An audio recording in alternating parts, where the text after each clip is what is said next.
de interpretación simultánea. Your Excellency President Xi Jinping, Your Excellency President Petro, Your Excellency Lula da Silva, Your Excellency President Boric, Your Excellency President Rousseff, heads of delegations, diplomatic envoys and representatives of LAC countries, ladies and gentlemen, friends. The fourth ministerial meeting of the China-CELAC Forum now opens. First, on behalf of the delegates attending this meeting, I extend a warm welcome to President Xi Jinping, President Petro, President Lula da Silva, and President Boric.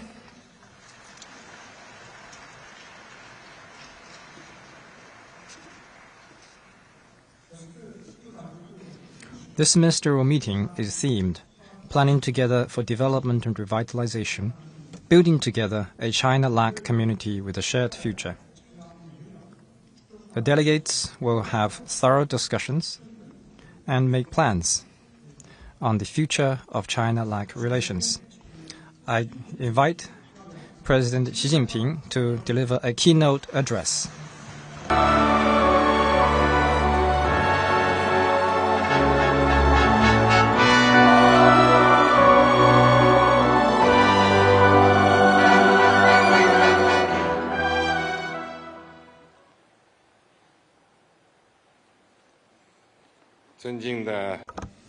Your Excellency, President Gustavo Petro,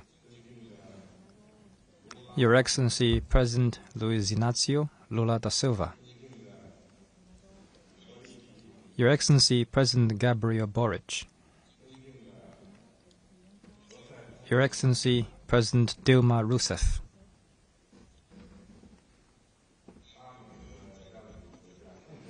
delegates of CELAC member states, ladies and gentlemen, friends. It gives me great pleasure to meet so many old and new friends from Latin American and Caribbean countries in Beijing. On behalf of the Chinese government and people, I extend a warm welcome to you all.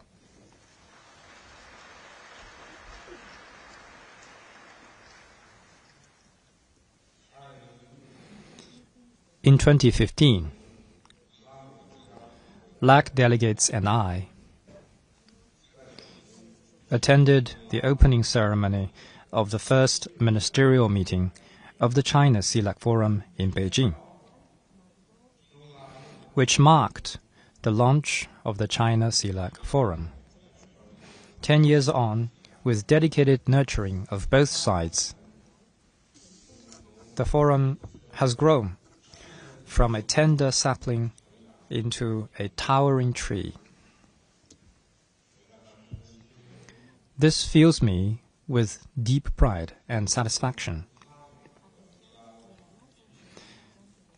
Although China and LAC region are geographically distant, the bonds of our friendship stretch back through centuries. As early as in the 16th century, nao de China, or ships of China, laden with friendship, shuttled across the Pacific, marking the dawn of interactions and exchanges between China and the LAC region. From the 1960s onward, as New China established diplomatic ties with some LAC countries, exchanges and cooperation between the two sides became closer and closer. Since the turn of the century, and in particular in recent years, China and LAC countries have ushered in a historic era of building a shared future. We stand shoulder to shoulder and support each other. China appreciates the long-standing commitment of LAC countries that have diplomatic ties with China to the One China principle. China firmly supports LAC countries in pursuing development paths suited to their national conditions, safeguarding sovereignty and independence, and opposing external interference. In the 1960s, mass rallies and demonstrations took place across China in support of the Panamanian people's rightful claim to sovereignty over the Panama Canal. In the 1970s, during the Latin American campaign for 200 nautical mile maritime rights, China voiced its resolute and unequivocal support for the legitimate demands of developing countries. For 32 consecutive times since 1992, China has consistently voted for the UN General Assembly resolutions calling for an end to the U.S. embargo against Cuba. We ride the tide of progress together to pursue win-win cooperation. Embracing the trend of economic globalization, China and LAC countries have deepened cooperation in trade, investment, finance, science and technology, infrastructure, and many other fields. Under the framework of high-quality Belt and Road cooperation, the two sides have implemented more than 200 infrastructure projects, creating over 1 million jobs. The China-LAC Satellite Cooperation Program has set a model for high-tech South-South cooperation. The inauguration of Shanghai Port in Peru has established a new land and sea connectivity link between Asia and Latin America.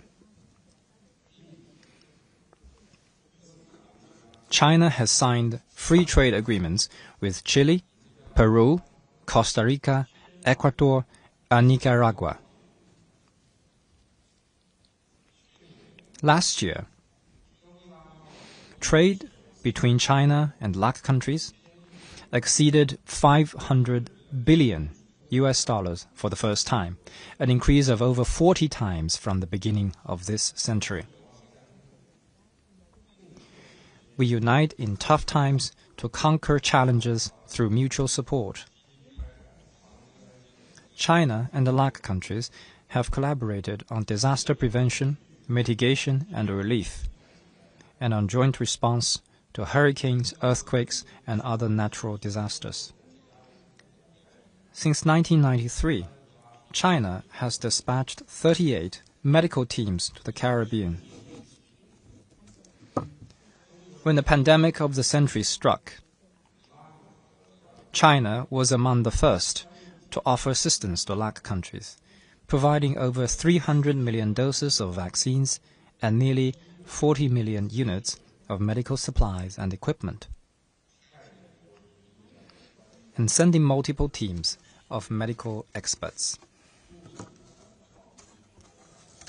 All this helped protect the lives of hundreds and millions across the region. We uphold solidarity and coordination and rise to global challenges with resolve. Together, China and LAC countries champion true multilateralism, uphold international fairness and justice, advance global governance reform, and promote multipolarization of the world and greater democracy in international relations. We have worked together to address global challenges like climate change and advance progress in global biodiversity governance. China and Brazil jointly issued a 6-point common understanding on the political settlement of the Ukraine crisis, which has been endorsed by more than 110 countries, contributing our wisdom and strength to resolving international hotspot issues. Countries are advancing hand in hand as a community with a shared future. This community of ours is founded upon equality, powered by mutual benefit and win-win, invigorated by openness and inclusiveness, and dedicated to the people's well-being. It exhibits enduring vitality and holds immense promise.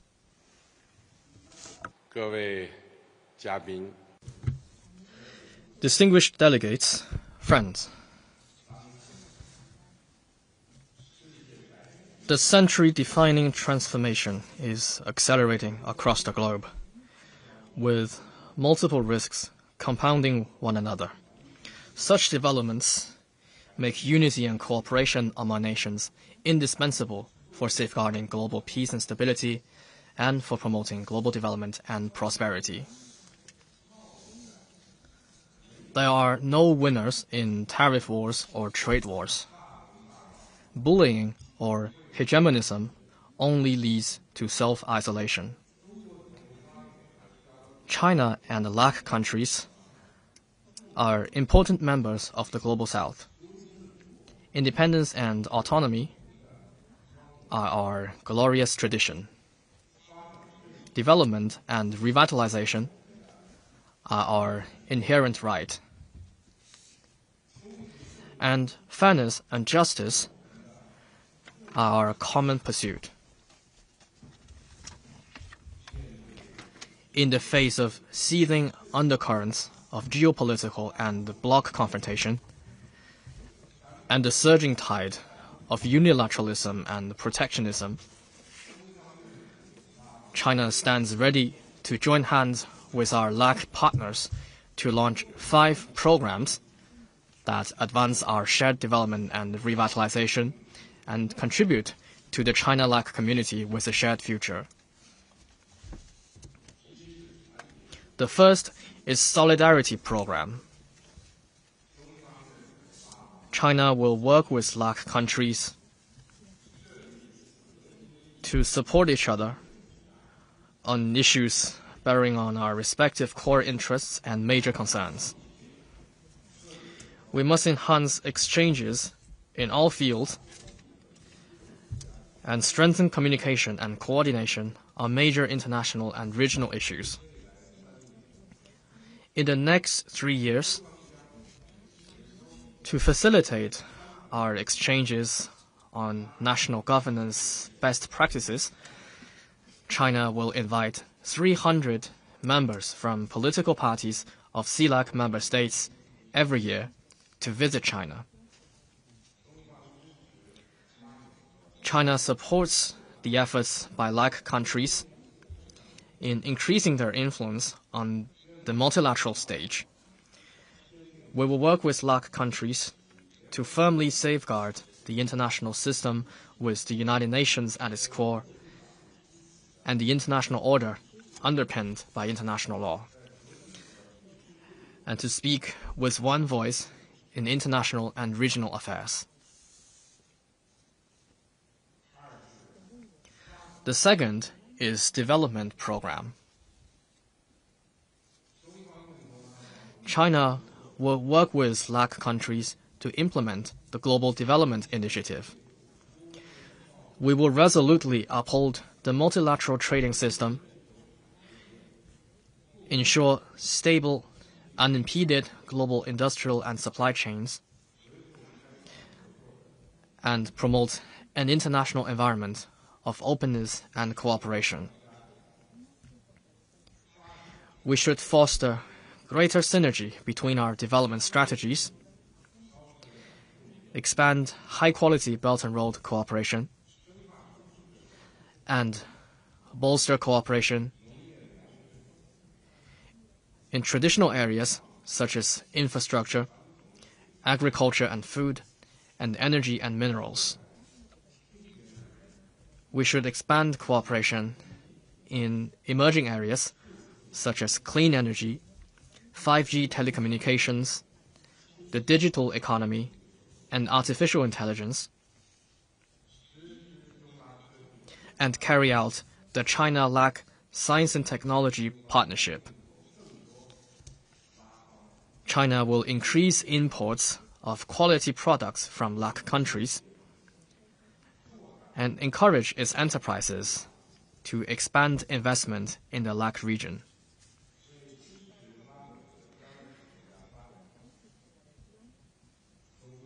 We will provide a 66 billion RMB credit line to support LAC countries' development.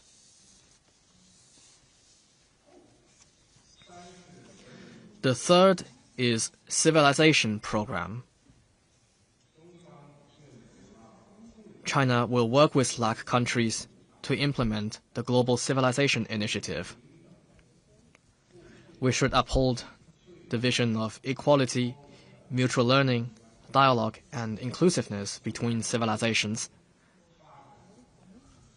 and champion humanity's common values of peace, development, fairness, justice, democracy, and freedom. We should enhance China-LAC civilizational exchanges and mutual learning, including through a conference on China-LAC inter-civilizational dialogue. We should deepen cultural and artistic exchanges and cooperation, and hold the Latin American and Caribbean arts season. We should strengthen exchanges and cooperation in cultural heritage fields, such as joint archaeological projects, conservation and restoration of ancient and historic sites, and museum exhibitions. We should also carry out collaborative studies of ancient civilizations and enhance cooperation to combat illicit trafficking of cultural property. The fourth is peace program.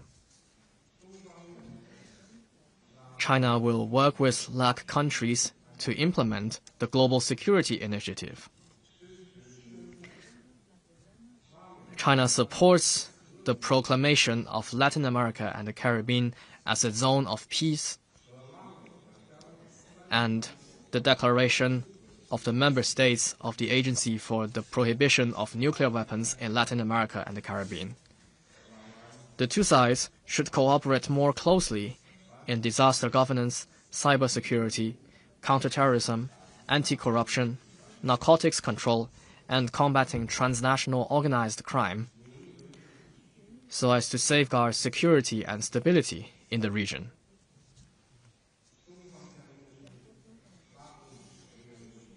China will organize law enforcement training programs tailored to the needs of CELAC member states and do our best to provide equipment assistance. The fifth is people-to-people connectivity program. In the next 3 years, China will provide CELAC member states with 3,500 government scholarships, 10,000 training opportunities in China, 500 international Chinese language teachers scholarships,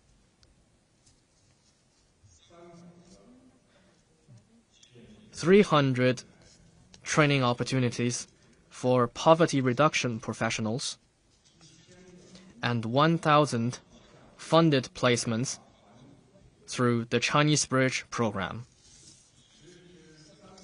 We will initiate 300 small and beautiful livelihood projects, actively promote vocational education cooperation programs such as Luban Workshop, and support CELAC member states in developing Chinese language education. We will also launch an exhibition of Chinese films and TV programs under the Bund and work with LAC countries to translate and introduce 10 premium TV dramas and audiovisual programs annually to each other. China will host the China-LAC tourism dialogue with LAC countries. To facilitate friendly exchanges, China has decided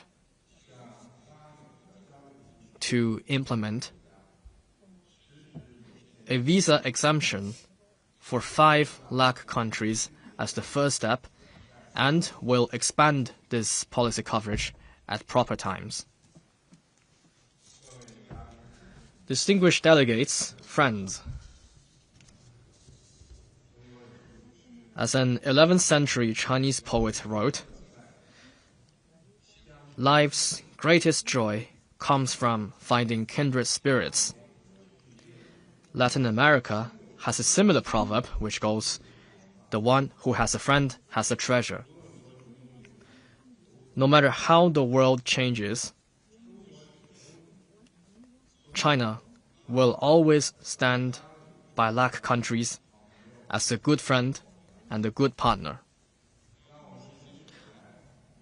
Let us march forward together on our path toward modernization, working together to write a new chapter in building the China-LAC community with a shared future. Thank you.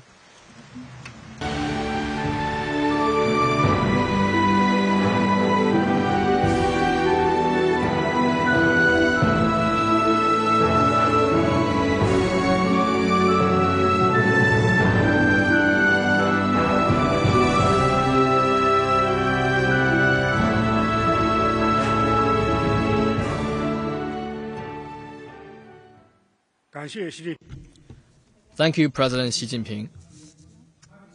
Now, I invite to the floor His Excellency Gustavo Petro, President of Colombia and the rotating President of CELAC.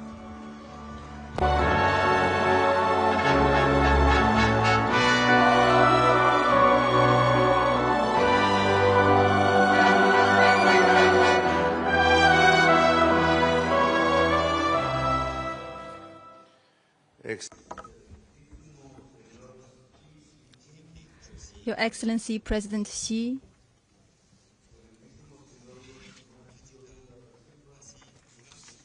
Your Excellency President Lula da Silva, Your Excellency President Boric, Ministers, delegates of CELAC member states, representatives of international and regional organizations, ladies and gentlemen.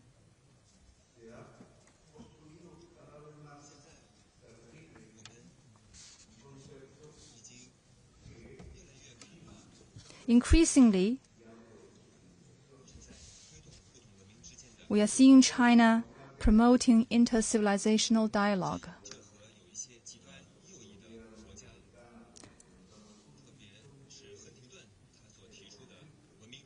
In contrast to the rightist views, such as the clash of civilizations once proposed by Mr. Huntington, China's approach is quite different.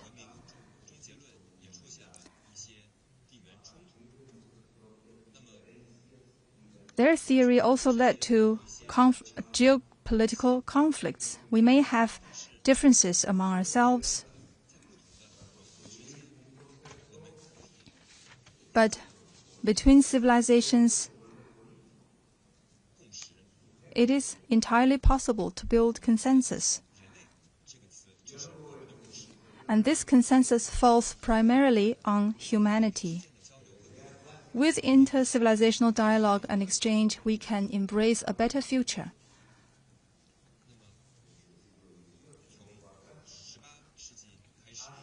Starting from the 18th century,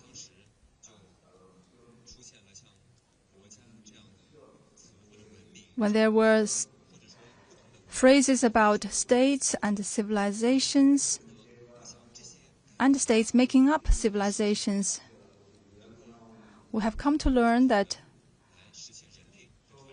concepts like this can help us build unity and rise above differences. As part of the humanity, we need to pursue not only peace. Peace is an outcome of unity. In addition to that, we can also do a lot more.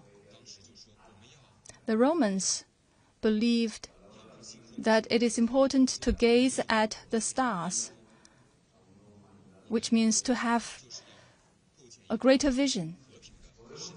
And for us, this means we need to build a peaceful world. Today, the conditions are there to build peace.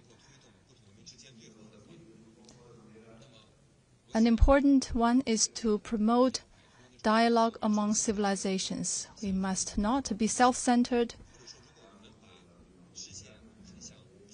and cast our eyes not only in our and also to focus on the matters of our region. President Mujica of Uruguay once said that Latin America can be a center of developing countries and the global south. If we look north, there is Mexico and the Greater Colombia Republic.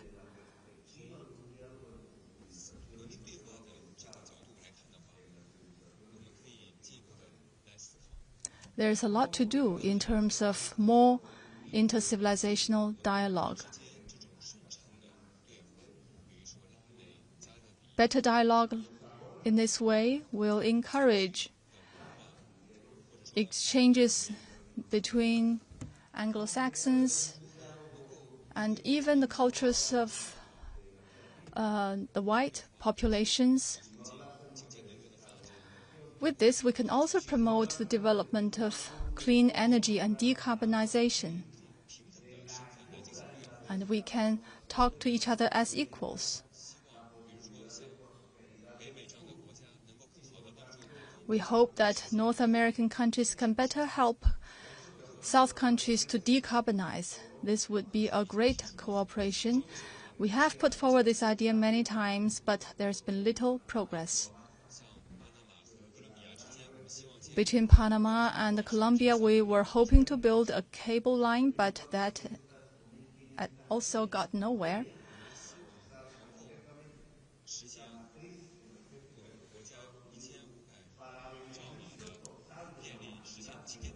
We want to produce 1,500 megawatts of clean electricity in our country, but this remains a distant goal, like many others.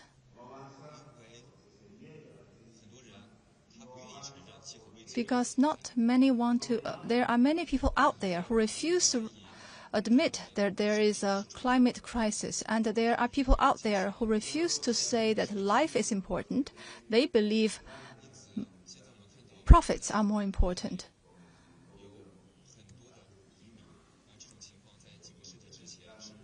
In Latin America today, we have many immigrants from other parts of the world who were not here centuries ago. In the interest of world peace, we must change what should be changed.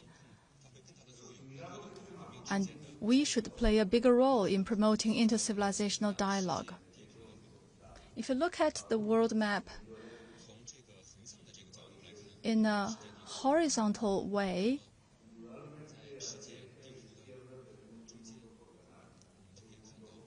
in the middle of it, you will find who are the rightful partners for dialogue and exchange. Americas should also promote integration.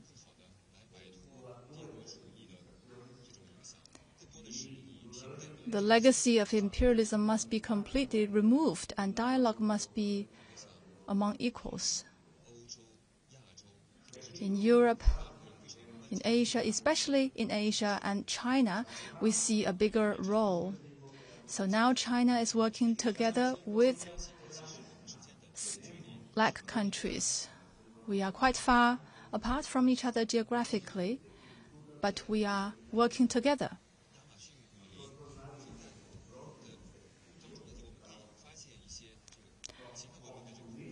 In the Amazon forests, we also discovered traces of ancient civilizations as early as 20,000 years ago. There were cave paintings by the early inhabitants.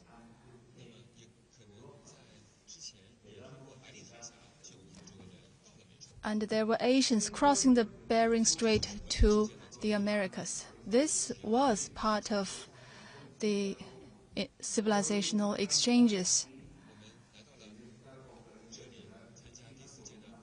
Today we are here for this great gathering. I think we need to make a commitment here. China's Belt and Road Cooperation Initiative is a good one to connect the Pacific, the Atlantic, Africa, America, and Asia, especially with China.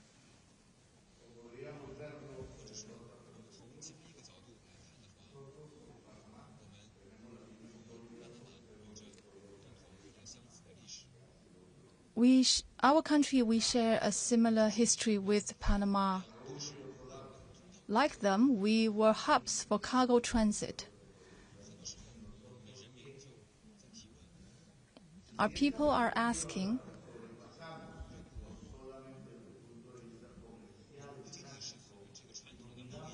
if we go beyond just the trade and look at interstate relations in a different way, the East, the West, and North and South, we can do more together in other areas, such as clean energy.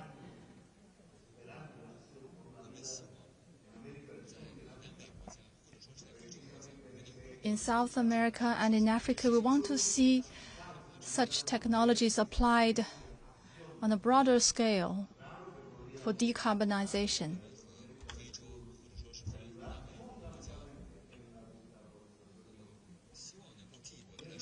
We want to promote economic decarbonization with African countries and other Latin American countries. We are increasing our input in this area. This is also an important aspect of civilizational dialogue, because this is part of humanity's cooperation. Clean energy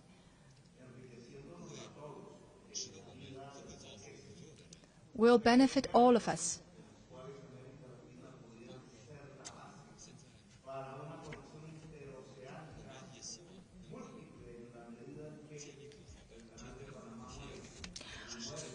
We are also hoping to build railways and enhance regional connectivity, including cable networks, fiber optic networks, which is an important infrastructure.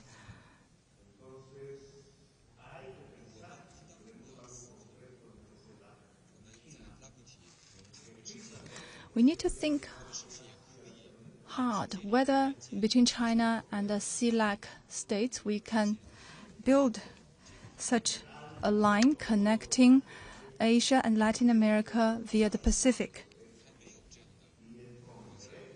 because there is none right now.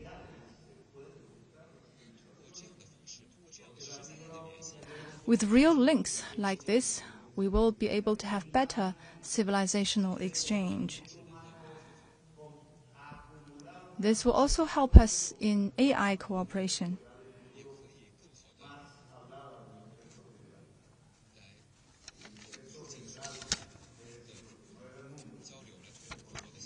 It will also promote a better development for the future. This is where fiber optic lines can be useful. It connects Latin America, Europe, Africa, and promotes the spread of knowledge.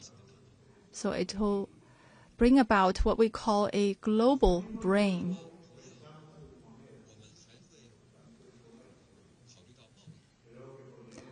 Of course, there is trade.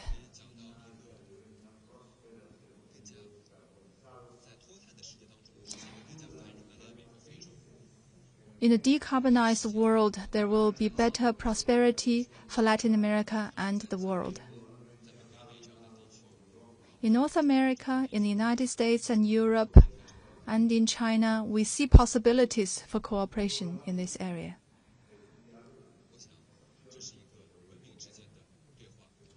This is also part of the civilizational dialogue. This is important for the relations between China and the Latin American states.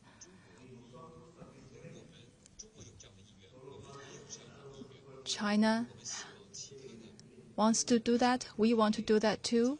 And we hope others will join us.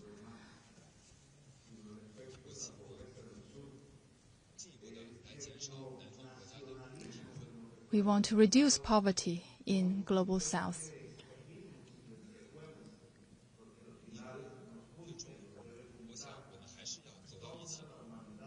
We must come together as humanity.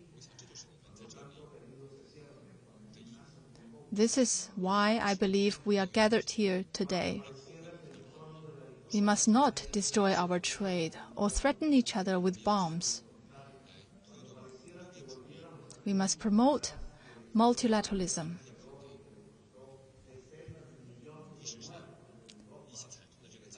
There were historical cases whereby war killed many in Asia and in Europe. Now we see the right path. That is dialogue among civilizations.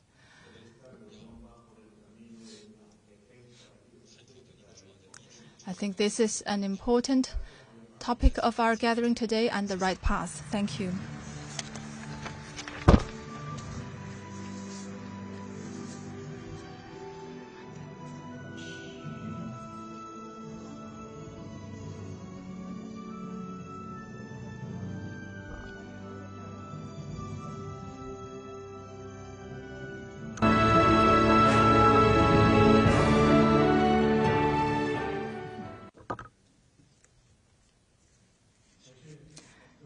Thank you, President Pedro. Now I have the honor to invite President Boric of Chile. Thank you.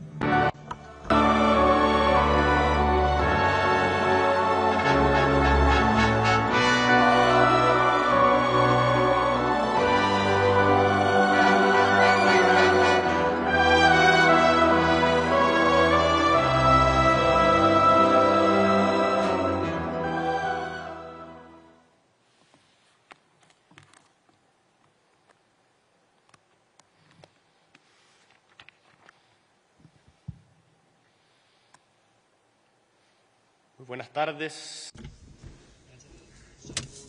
Good morning. Distinguished President of People's Republic of China, His Excellency Xi Jinping, President Lula da Silva, President Petro, distinguished foreign ministers, ministers from LAC countries, and officials from China, it is an honor to participate in this meeting, the fourth ministerial meeting of the China-CELAC Forum, and come to a country that is distant yet close to us. It gives us the opportunity to renew the dialogue between China and LAC countries. I'm also very honored to be here because we are living in times of change and uncertainty. Never before has humanity faced with a problem as formulated by a Chilean diplomat Hernan San Cruz in 1984. That is, humanity should choose cooperation or perishment. Despite it has been raised decades ago, it still carries meaning to reality today. Today we live in a world marked by fragmentation, geopolitical tensions, and widened inequality gaps.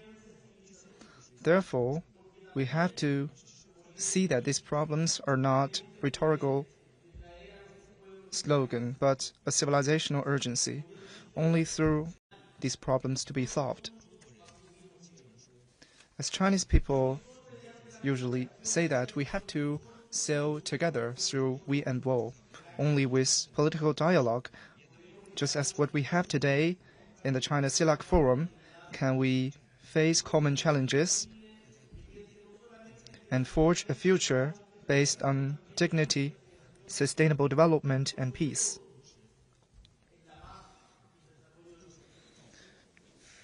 And better deliver benefits to the generations in the future. Also, in this world of changes, we reaffirm our conviction to free and fair trade, as it is the path to progress and prosperity. We can also see that multilateral and dialogue, rather than unilateral forcing one's idea to others, is a right way forward to address challenges. In 2015, when establishing the China-CELAC Forum mechanism, which was inaugurated by President Xi Jinping at that time,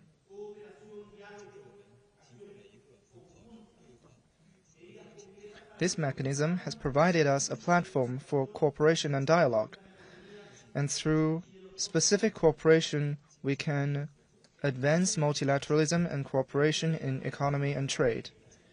In Chile, we stay committed to strategic independence, and we often say that sovereignty does not only mean to respect the physical border of one country, but to respect the right of a country to deciding the future of itself and to carry out trade, because trade is exchanges with the world, and we need that. It cannot be just decided by one or two countries. In this sense, the Belt and Road Initiative has been prolonged to Latin American countries, and we are happy to hear that the 5 programs proposed by President Xi, we have to join hands to implement these 5 programs, including development, civilization, peace,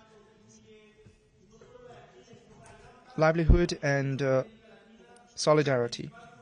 Not only for Chile, but for many LAC countries, China is their largest trade partners. We Chilean people usually say that we are the first country to establish diplomatic relations with China and the first Latin American countries to acknowledge the new China that opened up the relations between the two countries. I think the ties between our two countries not only is based upon trade, but also on exchanges in culture, art, and poetry. There are many painters and artists that are familiar to the ear of each other's people. And facing the current situation, we have new challenges.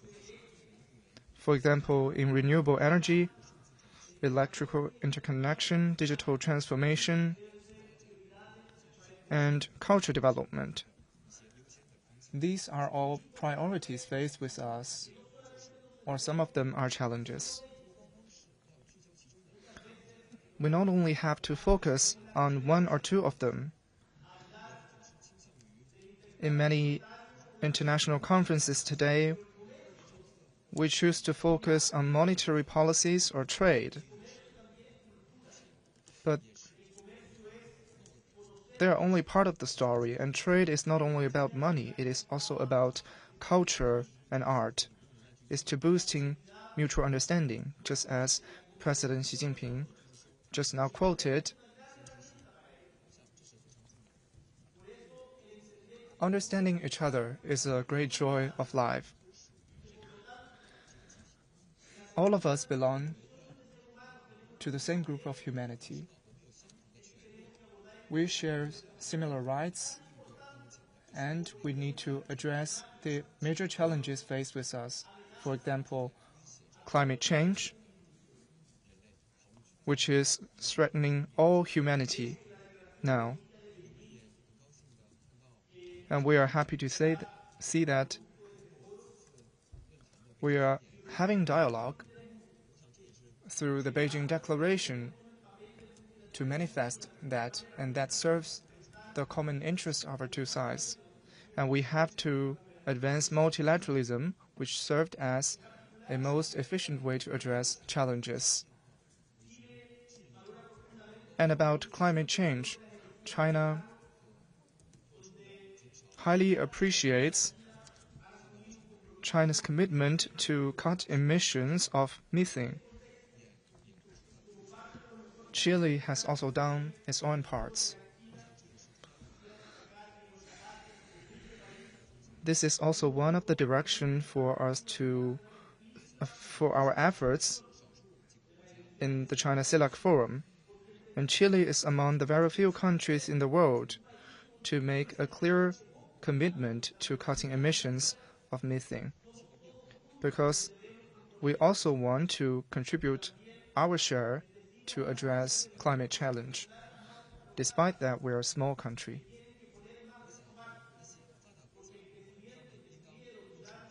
Developed countries have to make more contributions because in the past decades, starting from the Industrial Revolution, they need to do more.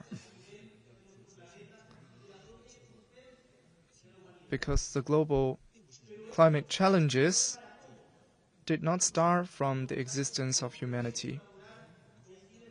That is why all of us have to carry out cooperation to address this challenge, and that is Chilean position. In this regard, the meeting today gives us a great opportunity to promote cooperation between China and LAC countries through technology transformation and green finance to address climate challenge. For example, in our capital, San Diego,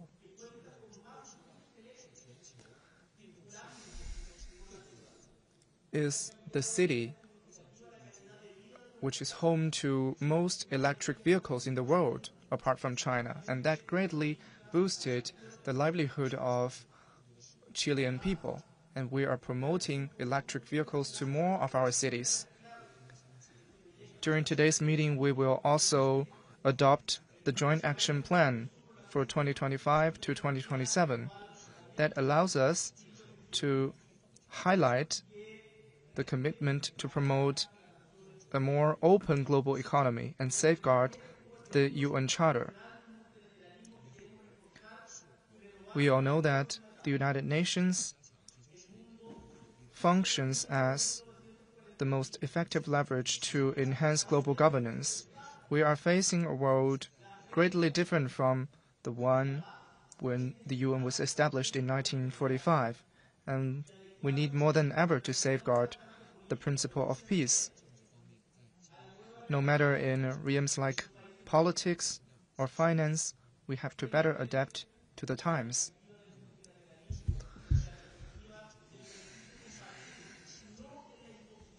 Only by upholding multilateralism and mutual benefit and win-win cooperation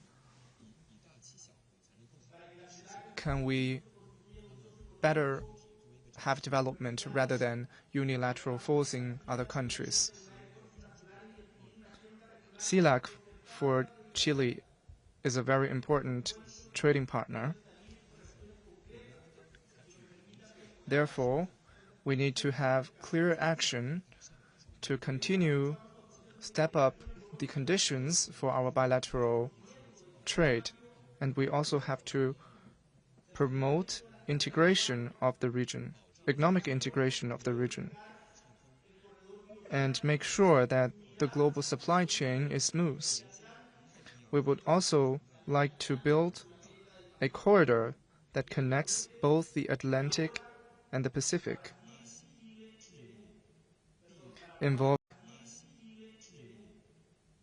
involving Brazil, Chile, Paraguay, and Argentina, to build a corridor that connects the two oceans. Weeks before, in Brazil, we have conversation with President Lula da Silva to build this kind of corridor through the above-mentioned 4 countries. Thus, we can better integrate the region and connect the Latin American region and Asia-Pacific, just as President Petro mentioned. Chile is now building its own optical fiber infrastructure. Starting from Valparaiso to the Asia-Pacific region. Now, it's time for us to achieve leapfrog development in terms of trade and economy with China, and promote innovation, education, and logistics cooperation, and step up personnel training. We are having closer ties based on the principle of mutual respect, respecting the rule of law of one another. These principles are the basis for our cooperation and also basis for China-CELAC Forum. We have to respect the different national reality and characteristics of a country, seek common grounds while shelving differences. This is the right way forward.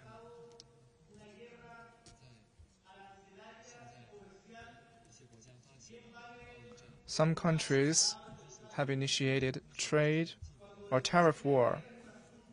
Against this backdrop, more than ever, we need to step up South-South cooperation.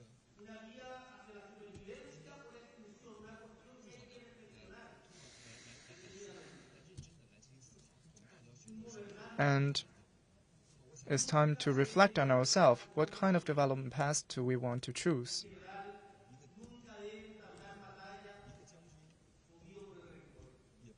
As a president, as a general, one cannot be driven by hatred.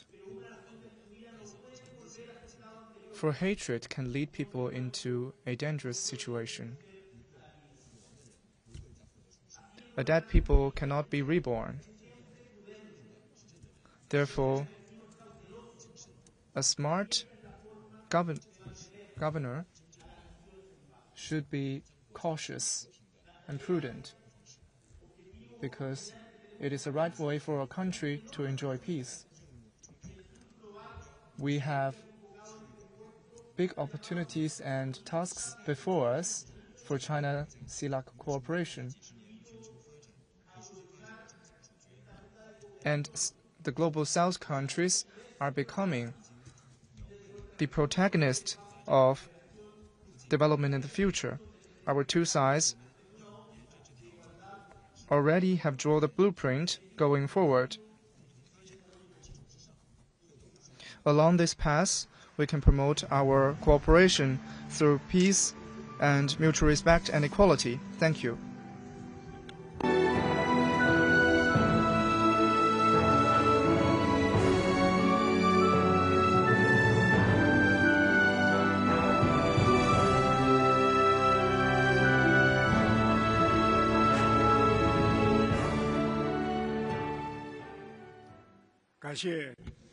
Thank you, Your Excellency President Boric. Now let's welcome His Excellency Mario Lubetkin, Special Representative of President Yamando Orsi and Foreign Minister of Uruguay, incoming rotating President of the CELAC, to read a congratulatory letter of President Orsi.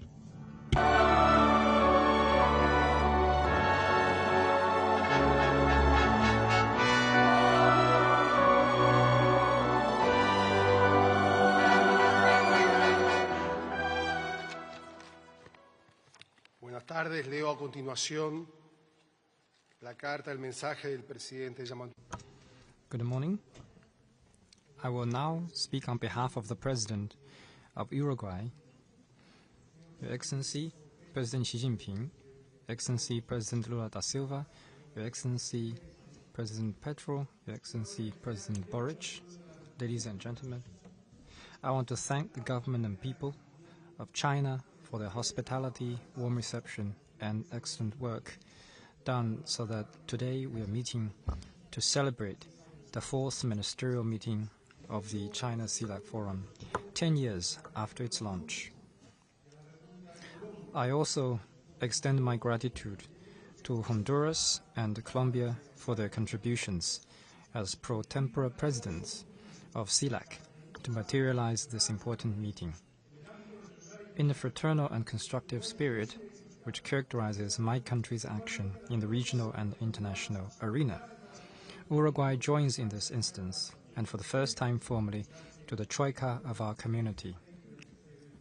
Thanks to the support received to exercise the rotating presidency during 2026 to 2027, we are committed to its founding objectives of regional integration and dialogue and of a more fruitful and deeper external relationship with our partners in the international community. We are living in an extremely complex and unpredictable global situation, with increasing international conflict and non-compliance with international rules, leading to a dangerous erosion of multilateralism.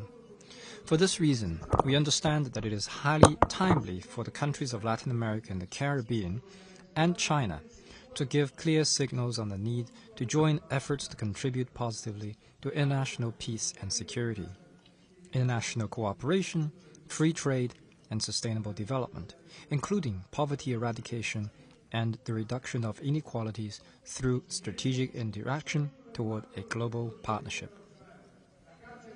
We must also be clear that we will contribute to all this within the framework of respect for international law, the Charter of the United Nations and its fundamental principles, such as the sovereign equality of states, the peaceful settlement of disputes, the refraining from the threat of use of force against the territorial integrity or political independence of any state, or in any other way incompatible with the purposes of the United Nations, self-determination of peoples and non-interference in internal affairs. In this context, Uruguay reiterates its adherence to the One China principle. Mr. President, internal strengthening of CELAC as a mechanism for coordination, dialogue, and consultation is fundamental, both for the development within our region and for the development of effective mechanisms for external relations. In this regard, I would like to acknowledge the dedication and commitment of the past presidencies of Mexico, Argentina, St. Vincent and the Grenadines, and Honduras, as well as the work being carried out by Colombia. This renewed regional leadership has allowed us to advance the integration of Latin America and the Caribbean while enabling us to deepen friendly relations with its extra-regional partners, especially with China. We celebrate the path taken with China over the past decade, a time when we agree on our own vision of supporting the autonomous and peaceful development of all our nations in a shared direction toward peace, respect, cooperation, and the pursuit of greater equality and social justice. Supported in this way of conceiving international coexistence, we look with optimism and hope at the longest road yet to be walked together. We are convinced of the great potential of mutually beneficial South-South cooperation within the framework of the relationship between Latin America and the Caribbean and China, developing projects that establish a solid foundation to overcome the persistent structural weaknesses and traversal to the states of our communities, enabling economic growth and sustainable and inclusive development for the benefit of all participants. In this regard, we value and support the Global Development Initiative launched by China in support of the achievement of the Sustainable Development Goals. At the bilateral level, we will be working hard to develop the China-Uruguay Comprehensive Strategic Partnership. Uruguay reiterates the need to preserve and strengthen the multilateral trading system for which we have fought so hard, a key instrument for global stability. There will be no fair trade, economic growth, and development if these rules we have jointly built are not, and to that end, we will seek to intensify cooperation and dialogue to jointly uphold a transparent, non-discriminatory, open, and inclusive multilateral trading system based on predictable rules, in order to promote world trade and sustainable development in a balanced and mutually beneficial manner. Uruguay wishes to join its efforts in this area to contribute to stability and peace. Recalling the proclamation of Latin America and the Caribbean as a zone of peace in 2014, and reiterating the need to defend international law and promote the purposes and principles of the Charter of the United Nations, which should guide the actions of our states in international affairs. We seek to strengthen and revitalize the United Nations system as the best tool we have to meet today's global challenges and to seek to build a shared future, which we are sure we will achieve. From President Xi.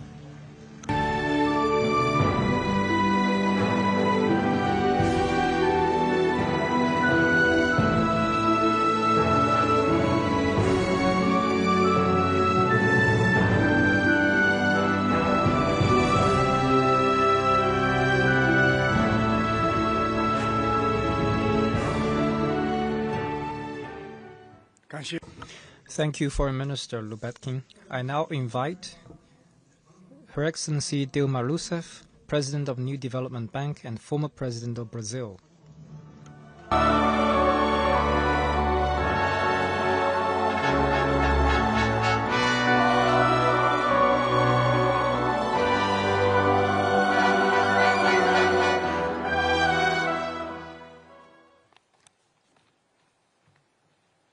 Muito bom dia. Good morning.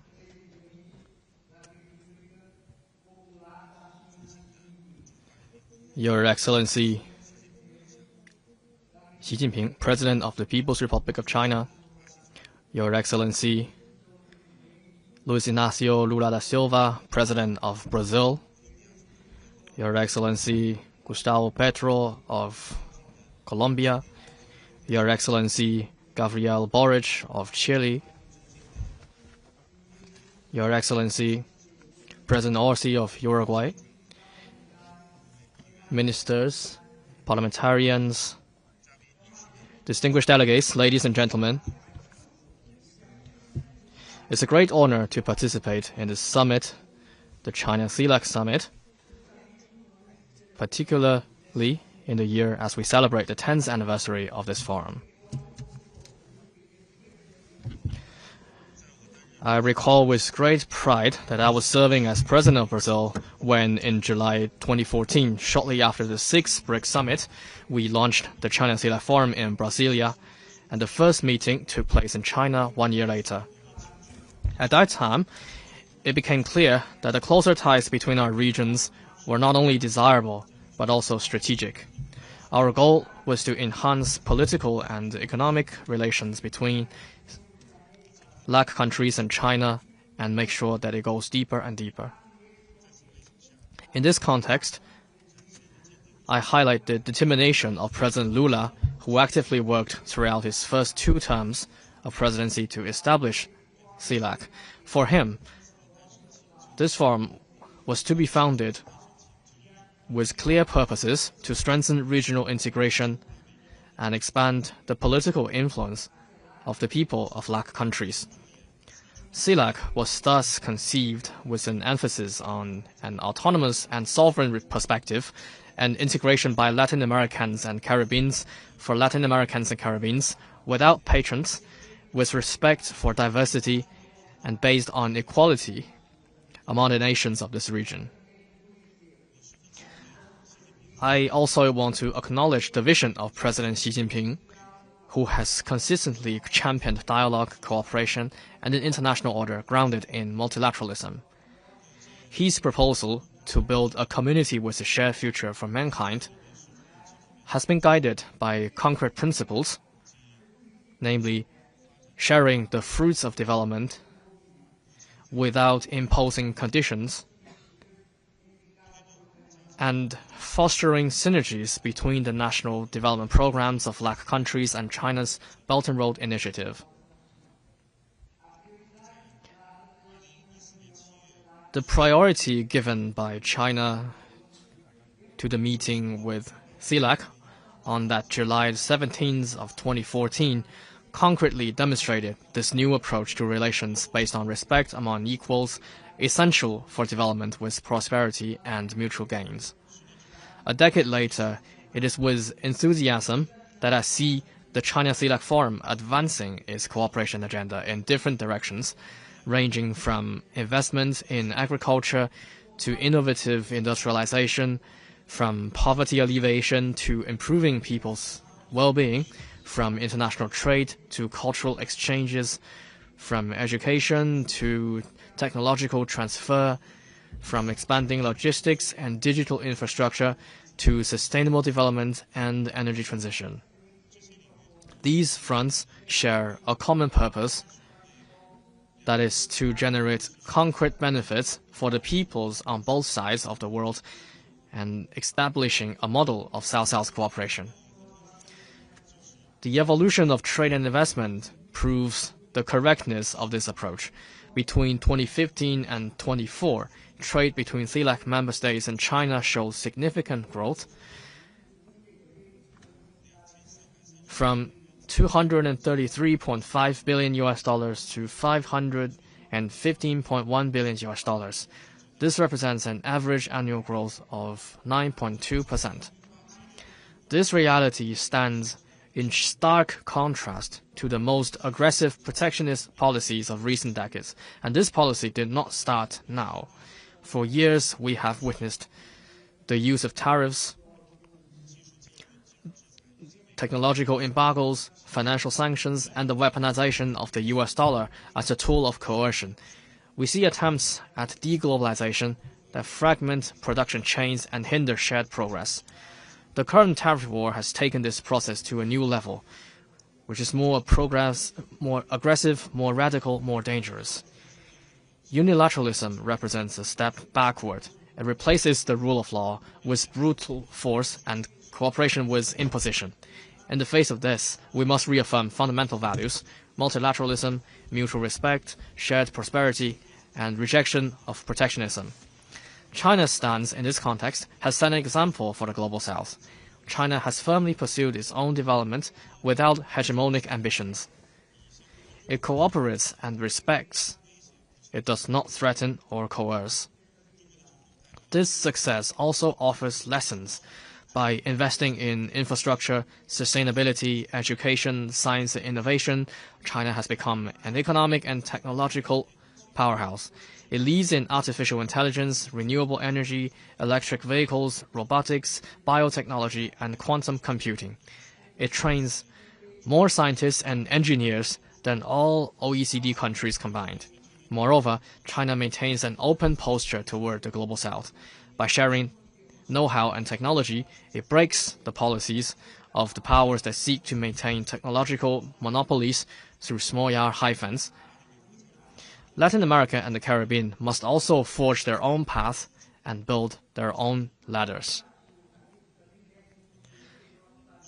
We need to develop and escape the middle-income trap.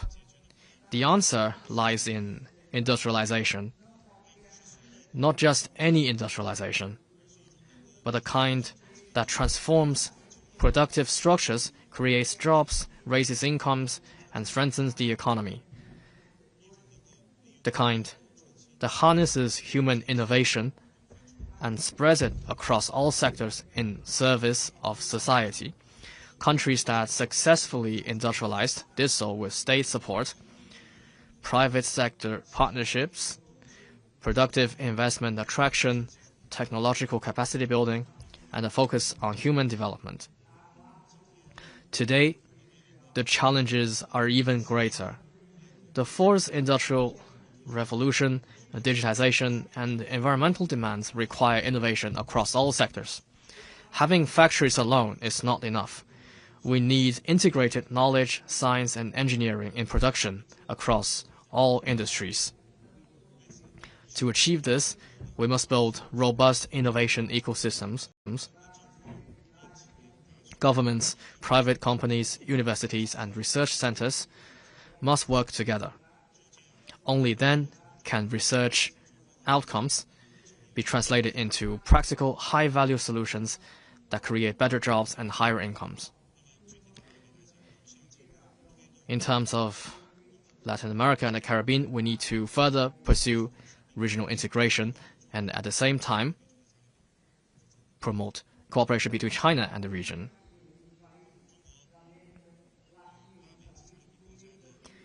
The cooperation between China and LAC countries through synergies between national development strategies and the Belt and Road Initiative is crucial. It expands access to financing, facilitates technology transfer, and integrates regional economies into global production chains. The NDB, which also marks its first decade this year, shares the same vision.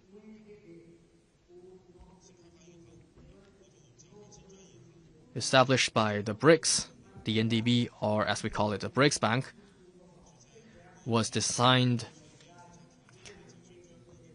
to support the Global South's development without vetoes, conditionalities, or compromises to national sovereignty. We are the first global multilateral bank entirely created by and for developing and emerging markets. To date, we have approved 122 investment projects totaling around $40 billion. The use of local currencies has become a defining NDB policy. Currently, about 24% of our investment operations and 31% of our fundraising are conducted in local currencies.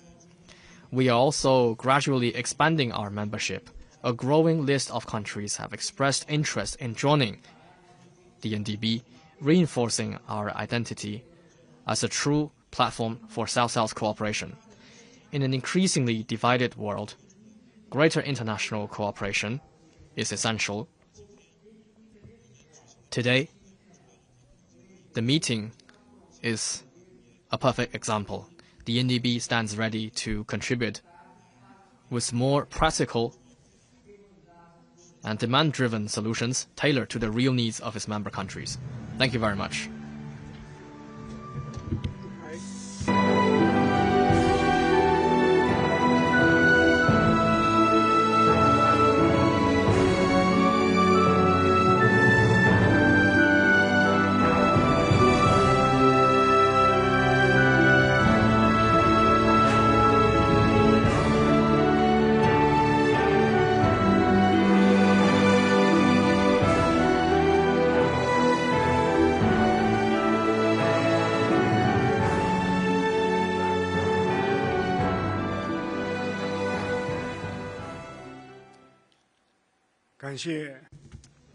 Thank you, Madame Rousseff.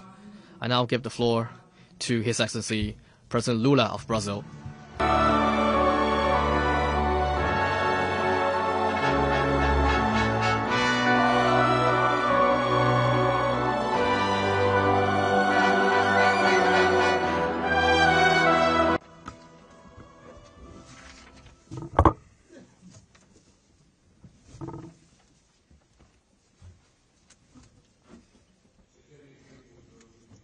Your Excellency President Xi Jinping, President of the Republic of China, my dear friend President Boric on Chile, which on behalf I greet all the Chilean delegation, my dear friend President Petro from Colombia, which on his behalf I greet all the Colombian delegation, my dear friend and sister Rousseff, who is the chair of the New Development Bank, much better known as the BRICS Bank.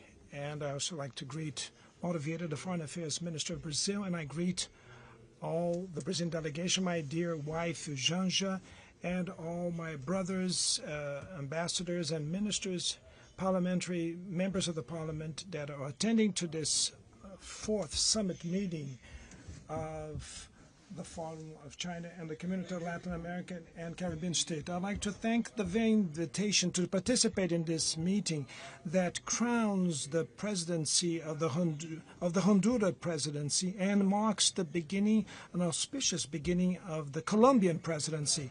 As many have reminded today, the China-CELAC Forum celebrates its 10th anniversary this year. During this decade, the ties between Latin America and the Caribbean states were strengthened, and China is already the second largest trade partner of CELAC and one of the most important investors, direct investors in the region.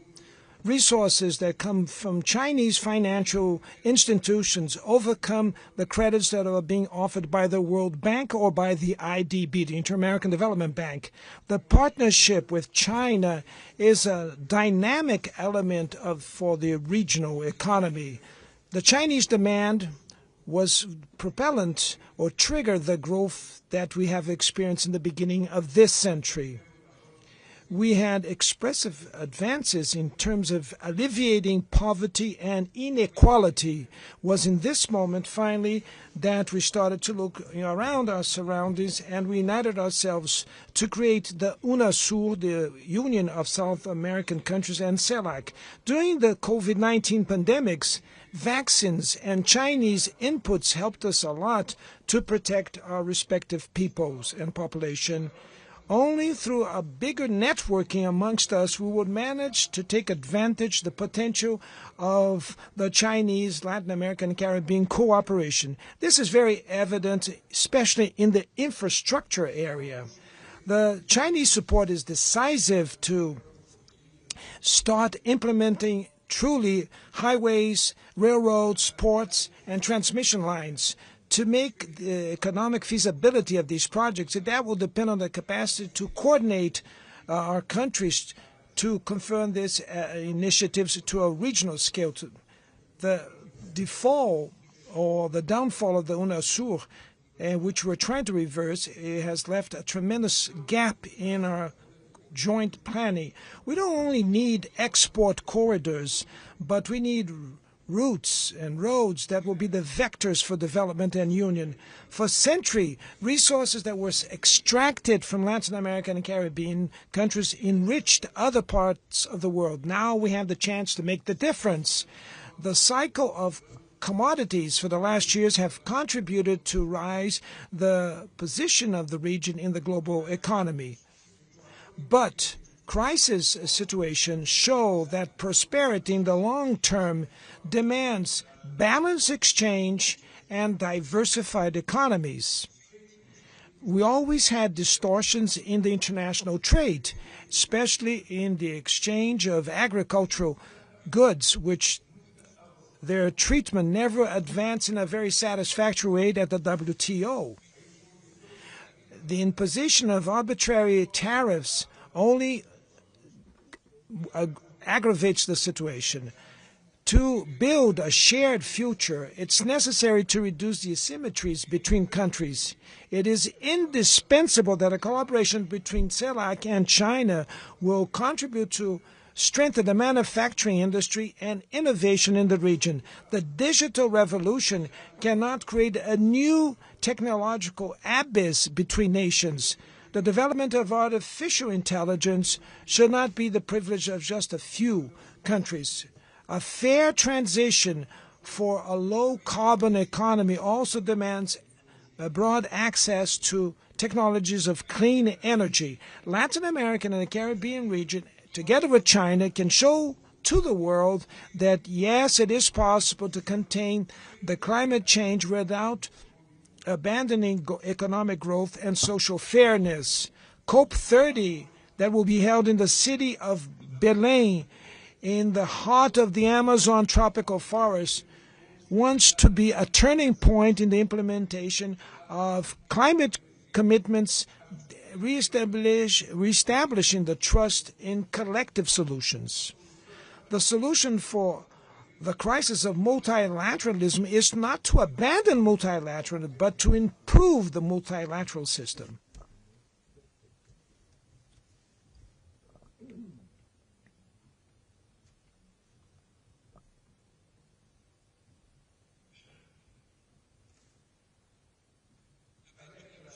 Latin and the Caribbean region could contribute electing the first woman as General Secretary of the United Nations, honoring this way the legacy of the Beijing Conference about women's rights. Global governance does not mirror anymore the diversity that exists on the earth. This anachronic way has created impediments that we could fulfill the purpose to avoid wars and the damage of war that is written in the UN Charter. Our region does not want to be the stage of hegemonic disputes. For more than a decade, CELAC has declared Latin America and the Caribbean region as a peace zone. We do not want to repeat history and try to forge a new world Cold War. Our vocation is to be the axis of a multipolar order of the global south that should be duly represented. The China-CELAC Forum was the first mechanism for having foreign intellectuals of Latin America and Caribbean with a country in development, a developing country. I hope that now that we're opening new roads with the same pioneer experience for the next 10 years and beyond. My dear friends, while ending my speech, I would like to make a warning to all the brothers and sisters from Latin America. The future of Latin America depends on our behavior, of the fair analysis of what happened in the 20th century, where we advances and where we had backwardness situations, so that we can better understand for once and for all that there's no way out for any country alone by itself. We have 500 years of history that proves that. Either we unite between ourselves and try to seek for partners that wish, together with us, build a shared world, or Latin America will tend to continue to be a region that represents poverty in the world of today. And it's very important for us to understand that we should not fear anybody. It doesn't depend on Xi Jinping, President Xi Jinping. We don't depend on the U.S. or on the Europe.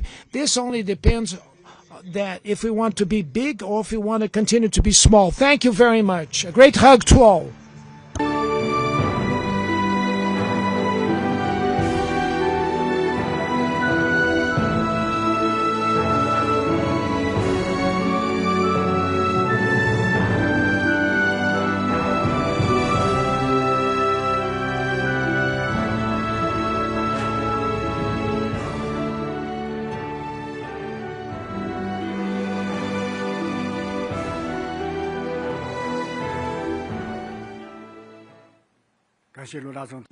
Thank you, President Lula. The fourth ministerial meeting opening ceremony now concludes. Thank you all.